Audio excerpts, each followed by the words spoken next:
آج کل ایک لوگ ہم سے سوال کرتے ہیں کہ مفتی صاحب سکون کہاں نصیب ہوگا؟ ہمارے پاس اللہ تعالیٰ نے ہر چیز کی فراوانی کر رکھی ہے۔ ہمارے پاس میں مال و دولت ہے، ثروت ہے، جس طرح چاہتے ہیں کھاتے ہیں، پہنتے ہیں، جس طرح چاہتے ہیں اوڑھتے ہیں، جس طرح چاہے زندگی گزارتے ہیں۔ لیکن ہم جب غور و فکر کرنے بیٹھتے ہیں تو معلوم یہ ہوتا ہے کہ ہماری زندگی میں سکون نہیں ہے، ہماری زندگی میں اطمینان نہیں ہے، ہماری زندگی میں چین نہیں ہے۔ تو وہ ہم سے معلوم کرتے ہیں کہ کہاں ملے گا۔ تو یاد رہے کہ اگر ہمیں سکون اور زندگی میں چین چاہیے ہے تو اللہ کے نبی صلی اللہ علیہ وسلم کی سنتوں پر عمل کرنا ہوگا اور ان کے قریب رہ کر کے زندگی گزارنی ہوگی، ان کے صحابہ کے نقش قدم پر چلنا ہوگا۔ اس وقت ہم آپ کے پاس میں اگر آپ سننا ہی چاہتے ہیں اور اپنی زندگی میں ہر طرح کی پریشانی کو ختم کرنا چاہتے ہیں تو آپ کے پاس میں ہم 20 باتیں ایسی لے کر کے آئے ہیں جن پر ہم عمل کریں گے تو انشاءاللہ ہماری زندگی میں چین و سکون نصیب ہوگا اور ہماری زندگی ہر طرح کی پریشانی سے دور ہو جائے گی۔ وہ 20 باتیں وہ ہیں جس کو مفتی تقی عثمانی صاحب کے کسی شاگرد نے مفتی تقی عثمانی صاحب سے پوچھا تھا کہ حضرت زندگی کا خلاصہ کیا ہے؟ تو انہوں نے 20 باتوں کا جو ذکر فرمایا ہے یقیناً ہمارے لیے قابل عمل ہیں۔ اگر ہم اس پر عمل کریں تو انشاءاللہ ثم انشاءاللہ ہماری زندگی سے ہر طرح کی تکلیف دور ہو جائے گی۔ یہ تحریر اردو میں وائرل ہو رہی تھی، گردش کر رہی تھی۔ میں نے سوچا کہ اس کو پڑھ کر کے آپ کے سامنے پیش کروں تاکہ ہمارا کوئی بھائی، ہماری کوئی بہن اس پر عمل کرے اور عمل کر کے اپنی زندگی سے پریشانی کو ختم کر سکے۔ سب سے پہلی بات انہوں نے جو فرمائی وہ یہ کہ ہر حال میں اللہ تعالیٰ کا شکر ادا کرنا چاہیے، ہماری زندگی کسی بھی طرح کی ہو۔ فرمایا کہ آپ مالدار ہیں تو بھی اللہ کا شکر ادا کریں، آپ غربت کی زندگی گزار رہے ہیں تو بھی اللہ کا شکر ادا کریں کہ اللہ ہم اس قابل نہیں تھے، آپ کا بڑا شکر ہے، احسان ہے کہ آپ نے ہمیں یہ زندگی عطا فرمائی اور آپ نے ہمیں اس طرح کا رہن سہن عطا فرمایا۔ ایک بات تو یہ ہوئی۔ دوسری بات یہ فرمائی کہ آپ زندگی میں کوئی بھی ایسا کام نہ کرو کہ کوئی انسان دوسرے انسان سے آپ کی شکایت کرے، اللہ سے تو بڑی دور کی بات ہے۔ یعنی آپ کوئی بھی ایسا کام نہ کریں جس سے ایک انسان آپ کی شکایت دوسرے انسان سے کرنے لگے، اللہ سے تو بڑی دور کی بات ہے۔ یعنی اللہ تعالیٰ سے تو بہت دور کی بات ہے ان سے شکایت کرے کوئی۔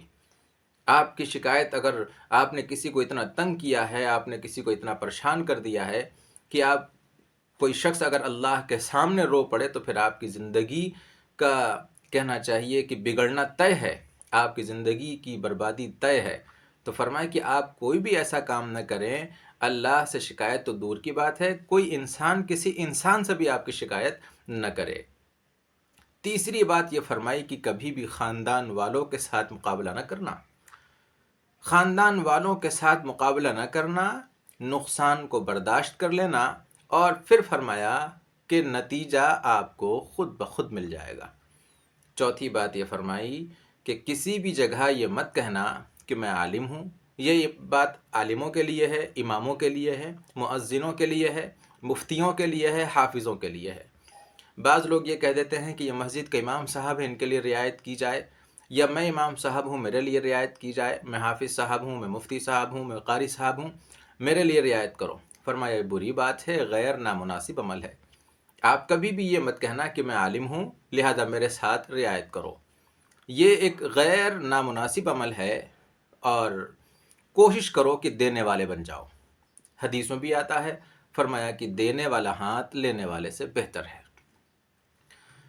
پانچویں بات یہ فرمائی کہ سب سے بہترین دسترخوان گھر کا دسترخوان ہے، ہوٹل بازی یہ اچھی بات نہیں ہے۔ میں آپ کو کچھ اور بتانا چاہتا تھا یہاں پر، لیکن بات طویل ہو جائے گی، ویڈیو لمبی ہو جائے گی، اس وجہ سے میں اسی بات پر اکتفا کر رہا ہوں جو مفتی صاحب نے لکھا۔ فرمایا کہ سب سے بہترین گھر کا دسترخوان ہے، جو بھی آپ کے نصیب میں ہو وہ بادشاہوں کی طرح کھا لو۔ اور چھٹی بات فرمائی کہ اللہ تعالیٰ کے سوا کسی سے امید مت رکھنا۔ لوگ ہمارے پاس میں کبھی کبھی شکایت کرتے ہیں، کیونکہ میں ایک مسجد کا امام ہوں، لوگ میرے پاس میں آتے ہیں شکایت کرتے ہیں، حضرت فلاں سے امید تھی اس نے یہ توڑ دی، فلاں سے یہ امید تھی اس نے یہ توڑ دی۔ تو مفتی صاحب نے ان تمام باتوں کو نکارتے ہوئے فرمایا کہ آپ کسی انسان سے نہیں بلکہ صرف اور صرف اللہ سے امید رکھنا۔ اللہ سے امید رکھو گے تو وہ کبھی امید ٹوٹے گی نہیں آپ کی۔ اسی طرح فرمایا کہ ہر آنے والے دن میں اپنی محنت میں مزید اضافہ کرنا۔ ہم مسلمان کاہل بنے بیٹھے ہوئے ہیں، ہم مسلمان زیادہ تر عیش پرستی کی زندگی گزار رہے ہیں۔ فرمایا ہم لوگوں کو ایسا نہیں کرنا چاہیے، بلکہ ہم لوگوں میں کیا ہے، کوئی بھی شخص ہو، مسلمان غیر مسلم کی قید نہیں، فرمایا کوئی بھی انسان ہو، اس کو چاہیے کہ ہر آنے والے دن میں اپنی محنت میں مزید اضافہ کرے۔ اور عجیب بات یہ فرمائی، 8ویں بات، کہ مالداروں اور متکبروں کی مجلس سے دوری اختیار کرنا مناسب ہے۔ کتنی بہترین بات ہے کہ مالداروں میں بیٹھو گے تو آپ کے اندر حرص، طمع، لالچ پیدا ہوگا، پریشان ہو جاؤ گے اور آپ کوشش کرو گی میں اس کی طرح بن جاؤں۔ آپ متکبروں میں بیٹھیں گے تو بھی آپ پریشان ہو جائیں گے، کیونکہ وہ تکبر کرے گا۔ کسی نے کہا ہے کہ 2 شخص آپس میں نہیں مل پاتے ہیں، گلے نہیں مل سکتے ہیں، ایک وہ جس کا پیٹ بڑا ہو، دوسرا وہ جس کے اندر تکبر بہت ہو۔ یہ 2 شخص گلے نہیں مل سکتے ہیں۔ بہرحال اللہ تعالیٰ سے معافی مانگنی چاہیے کہ اللہ ہم لوگوں کو تکبر سے دور رکھے اور متکبروں سے بھی دور رکھے۔ اس کے بعد میں اگلی بات فرمائی 9 نمبر پر، فرمایا کہ ہر دن صبح کے وقت صدقہ کرنا اور شام کے وقت میں استغفار کرنا۔ کتنی بہترین بات ہے، آپ کی صبح ہو صدقے کے ساتھ میں اور آپ کی شام ہو اپنے گناہوں کی معافی کے ساتھ میں، اس سے اچھی زندگی کیا ہوگی؟ اور جو شخص ایسا کرے اس کی زندگی میں یقیناً پریشانیاں ہی ختم ہوں گی اور اس کی زندگی میں سکون ہی سکون آئے گا۔ آگے فرمایا کہ اپنی گفتگو میں مٹھاس پیدا کرنا، اکڑ کر کے اور بے لب و لہجے کے نہ بولنا، بلکہ اپنی آواز کے اندر، اپنے تکلم، اپنے خطاب کے اندر، یا کہنا چاہیے اپنی گفتگو کے اندر مٹھاس پیدا کرنا۔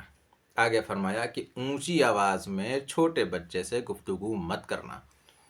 کتنی بہترین بات ہے کہ اگر آپ نے چھوٹے بچے سے اونچی آواز میں گفتگو کی، چاہے اپنا بچہ ہو، پڑوس کا ہو، کسی کا بھی بچہ ہو، وہ آپ کا ادب کرنا بھول جائے گا۔ تو فرمایا کہ کسی بھی بچے سے، چھوٹا بچہ ہو، اونچی آواز میں گفتگو بالکل بھی نہ کریے گا۔ آگے فرمایا کہ جس جگہ سے تمہیں رزق مل رہا ہو، اس جگہ کی دل و جان سے عزت کرنا، اس کی قدر کرنا، اور فرمایا جس قدر ادب کرو گے، جس قدر عزت کرو گے، اسی قدر آپ کے رزق میں اور آپ کی زندگی میں اضافہ ہوتا چلا جاوے گا۔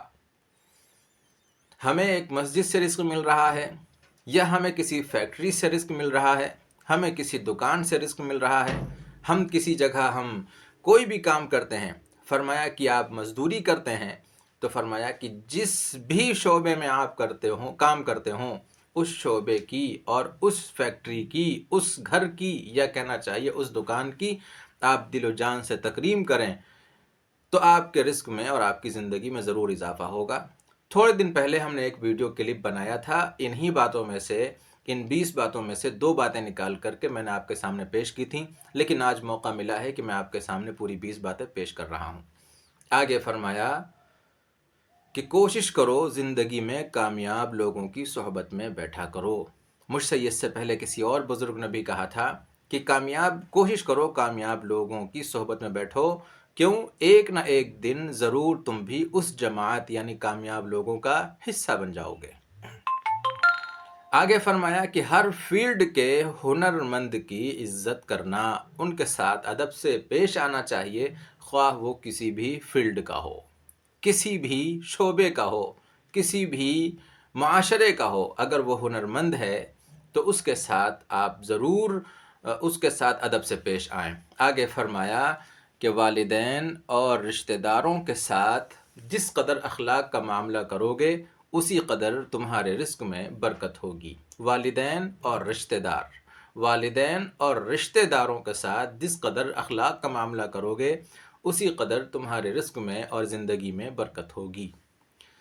آگے فرمایا کہ ہر کام میں میانہ روی اختیار کرو، کسی کام کو اتنا زیادہ اوپر مت چڑھا دو کہ اس کے جانے پر نقصان ہو، یا کسی کام کو اتنا نظر انداز مت کر دو کہ پھر سامنے والے کو برا لگنے لگے۔ فرمایا کہ ہر کام میں میانہ روی اختیار کرو، بیچ کے رہو گے تو انشاءاللہ آپ کو کسی طرح کی تکلیف اور نقصان اٹھانا نہیں پڑے گا۔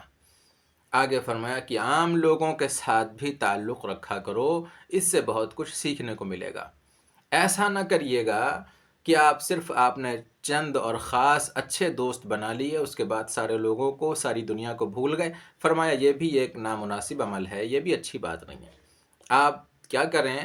فرمایا آپ کو بھی عوام سے بھی ملنا چاہیے تاکہ ان سے کچھ سیکھنے کو ملے۔ آگے فرمایا 18ویں بات فرمائی کہ ایک انسان کی شکایت دوسرے سے مت کرنا،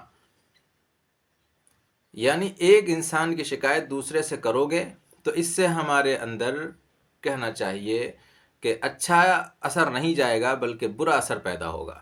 کیوں؟ نبی کریم صلی اللہ علیہ وسلم بھی شکایت کرنے والے کو پسند نہیں کیا کرتے تھے۔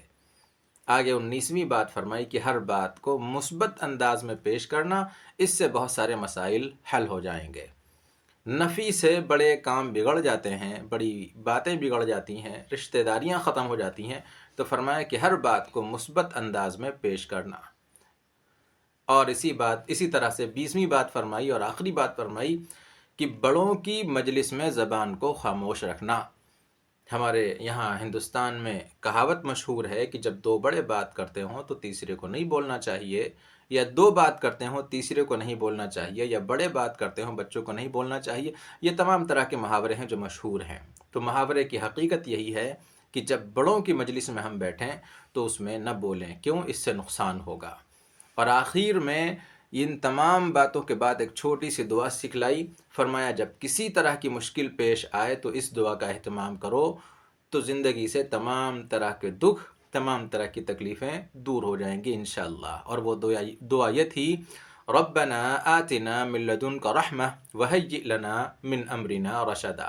اللہ تعالیٰ ان باتوں پر ہمیں بھی اور سننے والوں کو بھی عمل کی توفیق عطا فرمائے۔ آپ سے گزارش یہ ہے کہ آپ خود بھی سنیں اور دوسروں کو سنانے کے لیے اس کو آگے بڑھانے کا بھی اہتمام کریں۔